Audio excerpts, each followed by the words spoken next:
Anong nafe-feel nyo na parang, 'di ba, start of 2026, parang everything really falls into place.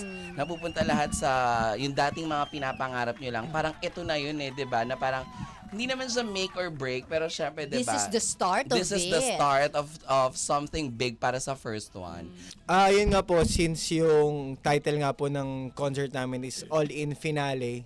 So, naging maganda rin talaga yung excuse me. Ayan. Naging Bless maganda you. rin yung yung pasok ng year namin kasi we're leaving all our Baggages. good and bad. Yes, yung mga bit-bit namin for the past 5 years, and this 2026 talagang mag-all in talaga kami this year. So, yeah, thanks be to God. Ang saya ha, parang simula ng taon pero finale ka agad kasi tatapusin nyo at magsisimula kayo parang start of something new.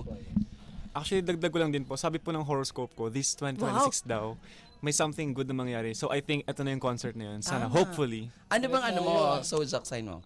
Yung horoscope, po ko, Year of the Snake po ko. Pero sa zodiac sign is Pisces. Parehas tayo, Ay, Year of the Snake. Di ba hindi natin year last year? Hindi talaga natin year Hindi last natin year last year talaga na para bang Yun na pala yun.